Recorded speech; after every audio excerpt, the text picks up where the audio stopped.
Hello students, welcome back to your math classes. कैसे हैं आप सभी बच्चे? आई होप आप सभी बच्चे बहुत अच्छे होंगे। आज बच्चों हम पढ़ने वाले एक नया chapter which is chapter number 12, congruency, congruence of triangles. Congruence of triangle का मतलब क्या होता है? सबसे पहले ट्राइंगल तो हम ऑलरेडी भी प्रीवियस चैप्टर में पढ़ चुके हैं। हम कॉन्ग्रुएंस का मतलब समझते हैं कि इसका मतलब क्या होता है। कॉन्ग्रुएंस मींस सिमिलैरिटी, यानी कि कोई भी हमारा कोई ऑब्जेक्ट हो तो हम वहां पे सिंपली ये वर्ड यूज कर सकते हैं कि यार तुम दोनों तो बहुत एक दूसरे के कॉन्ग्रुएंट हो, यानी कि सिमिलर हो। तो यहाँ पर हम different types of congruency rules पढ़ेंगे जिनके बेसिस पर हम अपने दो ट्राइंगल्स को कॉन्ग्रुएंट प्रूफ करेंगे। तो लेट्स सी कि हम वो किस तरीके से कर सकते हैं। हम यहाँ पर देखो सारे एग्जांपल्स दिए हुए हैं कि ये सारी चीजें एक दूसरे के कॉन्ग्रुएंट हैं। हम डुप्लीकेट वर्ड यूज कर सकते हैं, सिमिलर वर्ड यूज कर सकते हैं, तो it's totally up to us. Next we have congruent of line segments, यानी कि same AB is equal to AB is congruent. अब बच्चों यहाँ पर कॉन्ग्रुएंट का साइन देख लेते हैं हम। फर्स्ट हम एक इक्वल का साइन और एक ये लेयर, सो ये हमें लेयर रिप्रेजेंट करनी पड़ती है। आप जहां पर भी ये साइन देखोगे इसका मतलब होता है ये साइन किसका है? ये कॉन्ग्रुएंट का साइन है। और जिस चीज के बीच में भी ये कॉन्ग्रुएंट का साइन डाला हुआ है, it means both are equal and identical to each other. Congruence of angles, तो यहाँ पर हमने मेंशन किया angle AOB and angle POQ are congruent to each other, equal to each other. ठीक है, यहाँ पर अब यहाँ पर एक क्वेश्चन ये रेज हो सकता है कि मैम जब हमें कॉन्ग्रुएंट ही बताना है विच मीन सिमिलैरिटी, तो हम इक्वल का साइन क्यों यूज नहीं कर लेते? बट जब बात आती है ट्राइंगल की, तो ट्राइंगल में हम अलग क्लासिफिकेशन करते हैं, यानी कि हम साइड के बेसिस पे करेंगे, एंगल के बेसिस पे करेंगे, साइड एंड एंगल के कॉम्बिनेशन पे करेंगे। तो जब हम वो रूल वहां पर अप्लाई करेंगे, फॉर एग्जाम्पल एक रूल है हमारा AAA means angle angle angle, यानी कि तीनों एंगल एक दूसरे के इक्वल हैं। अगर हम वैसे बात करेंगे कि हमें ट्राइंगल को इक्वल करना है, तो फिर हर किसी के लिए हर एक बार एंगल के लिए इक्वल साइन 3 बार यूज करना पड़ेगा।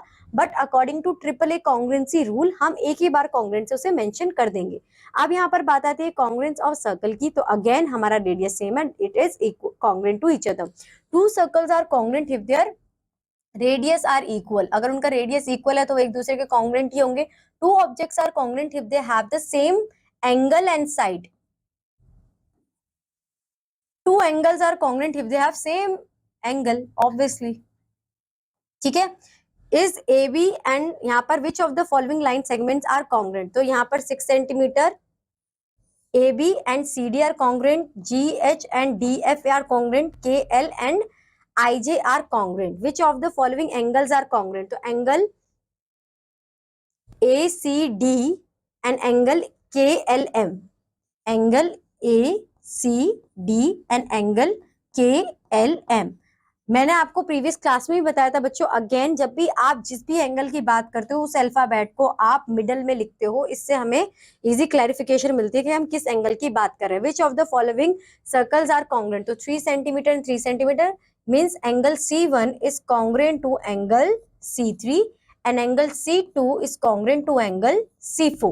Next, state the condition under which the following figures will be congruent. Two line segments, two angles, two squares, तीनों पे हो सकते हैं। ठीक है, इन द गिवन फिगर यहाँ पर हमें फर्दर क्लासिफाई करना है। Next, circle C1 is congruent to circle C2 if the radius of C1 is 9 centimetre fine. तो सेम रेडियस सेम होगा तभी तो वो सर्कल कॉन्ग्रुएंट है, तो C2 का भी जो हमारा रेडियस होगा वो 9 सेंटीमीटर होगा। तो पहली एक्सरसाइज बच्चों बहुत इजी थी, आई होप ये आपको क्लियर हुए होंगे। अब बात आ जाती है कॉन्ग्रुएंस ऑफ ट्राइंगल, जो कि हमारे चैप्टर का नाम है। यहाँ पर हम क्या करेंगे कि हम different types of congruency rules को पढ़ेंगे। यहाँ पर नहीं दिया हुआ है, ठीक है। अब यहाँ पर हमारा पहला आता है congruency rule SSS। Triple S is side side side, यानी कि जो ट्राइंगल हम दो को कॉन्ग्रुएंट प्रूफ कराएंगे हम उनके साइड के बेसिस पे भी कराएंगे। अब ये जरूरी नहीं है कि तीनों की जो मेजरमेंट है वो सेम हो, हमें सिर्फ यहाँ पे ये कंसीडर करना है PQ is equal to DE, QR is equal to EF and PR is equal to FD। यानी कि जिस साइड को हमें उन दोनों मतलब सिमिलर प्रूफ कराना है वो साइड एक दूसरे के सिमिलर होनी चाहिए, इक्वल होनी चाहिए। It means triangle PQR। आप जब इसे लिखोगे तो कैसे लिखोगे? सबसे पहले आप ट्राइंगल का सिंबल बनाओगे, ट्राइंगल PQR, फिर हमारा नेक्स्ट साइन है congruent, equal and there is a layer, फिर next DEF, so triangle DEF। उसके बाद आप ब्रैकेट में लिखोगे भी कि अकॉर्डिंग टू SSS रूल, यानी कि SSS।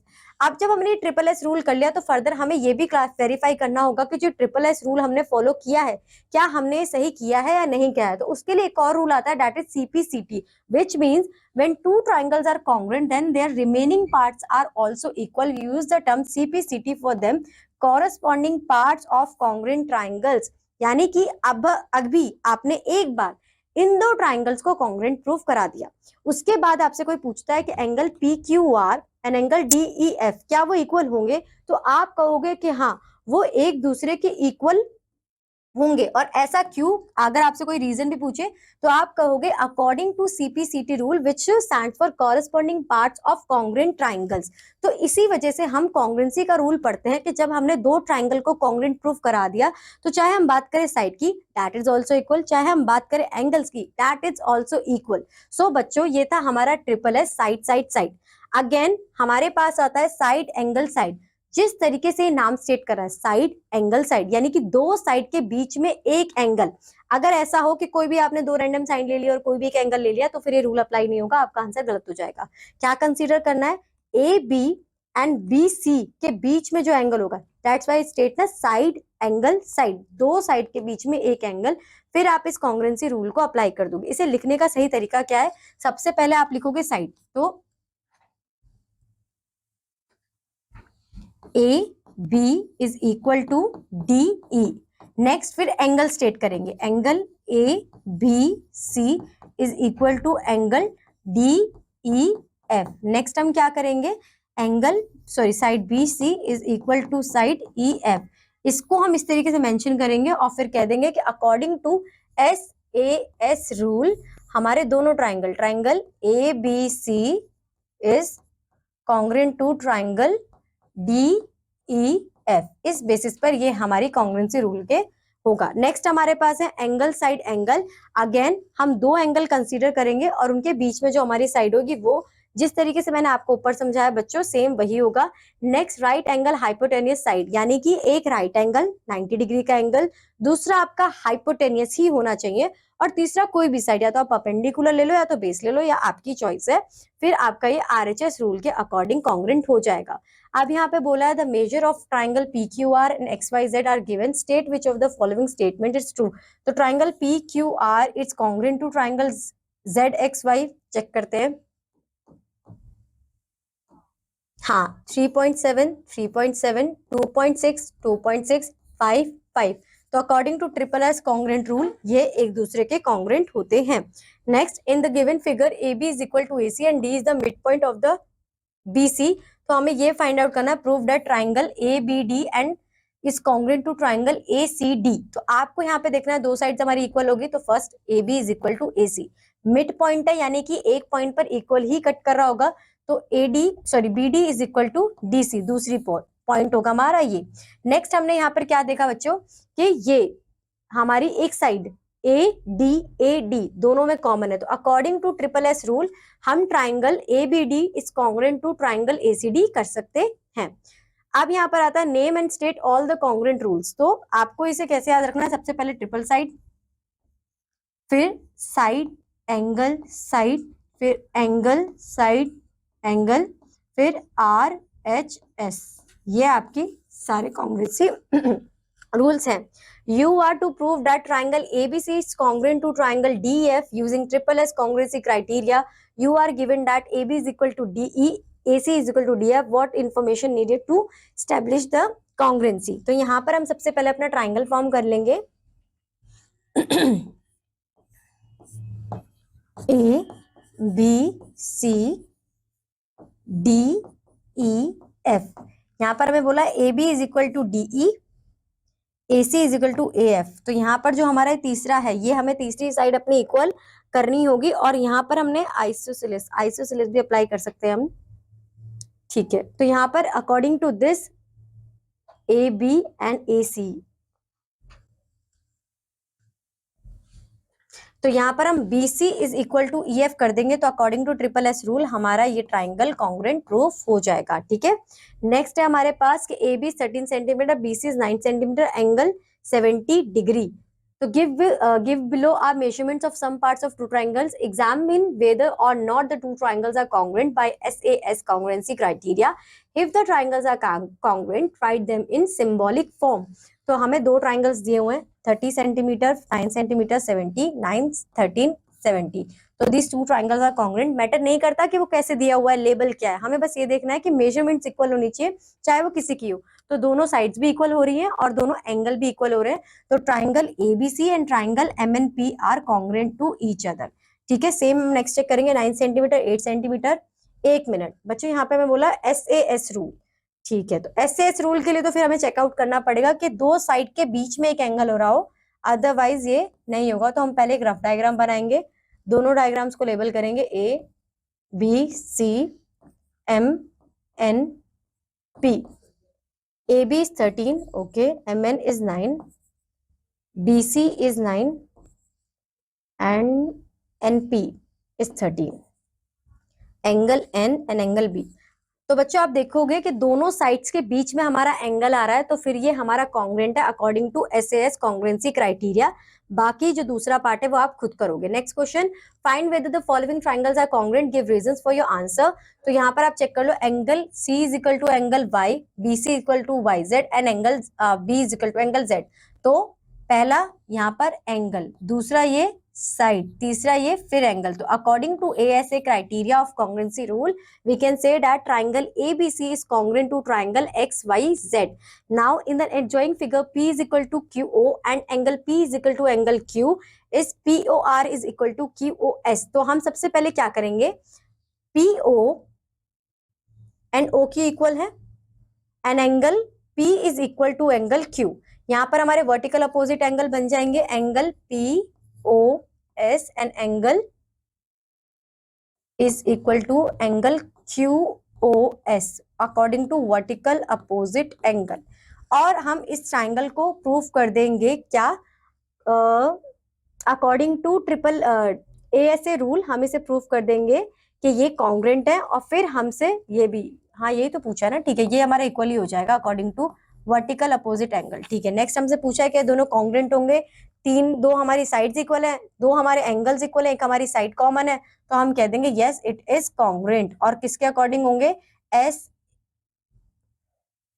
दो एंगल है तो ASA रूल के according. Angle PRO is angle QSO, yes according to CPCT rule. सब कुछ यहीं से ही प्रूफ हो जाएगा. एक बार कॉन्ग्रुएंट कर दो, फिर हर जगह पे CPCT रूल डाल के हर चीज हम इक्वल कर सकते हैं. Which of the following statements are true for the adjoining figure? तो triangle PSQ is congruent to triangle RPQ. PSQ is congruent to RPQ. तो यहाँ पर दो एंगल्स दिए हुए, एक हमारी साइड कॉमन होगी, तो yes this is congruent to each other. इसी तरीके से आपको ये बाकी के क्वेश्चंस करने हैं. एक क्वेश्चन हम और देख लेते हैं. All the three angles of a triangle ABC are equal to the corresponding angles of triangle PQR respectively. Is triangle ABC is congruent to triangle PQR? Give reason to support your answer.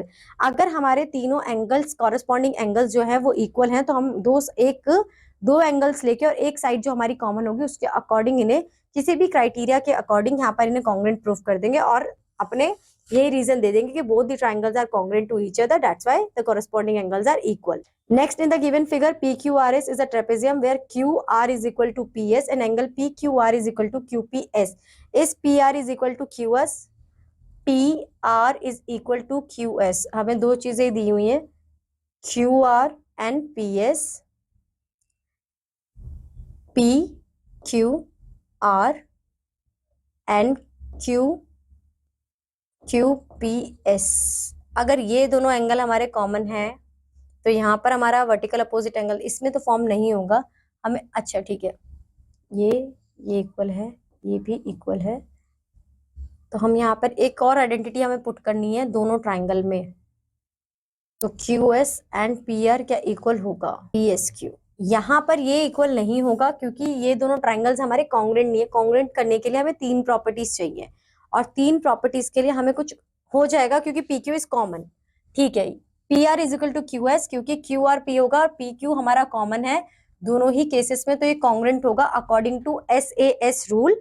और जब भी हमारा कोई भी triangle अगर congruent proof हो जाता है ऐसे ऐसे रूल के अकॉर्डिंग, तो हम यहाँ पर दूसरी साइड्स को भी इक्वल बता सकते हैं। तो ये भी इक्वल होगा according to CPCT rule. Which angle is equal to PSQ? PSQ के क्या इक्वल होगा? QSR भी हो सकता है और दूसरे एंगल्स भी हो सकता है, वो आप खुद आइडेंटिफाई करोगे। और बच्चों ये चैप्टर हमारा यहीं पर खत्म होता है। इस चैप्टर में सबसे ज्यादा इंपॉर्टेंट क्या है, जहां पर सबसे ज्यादा ध्यान देना है, वो है आपके कॉन्ग्रुएंसी रूल।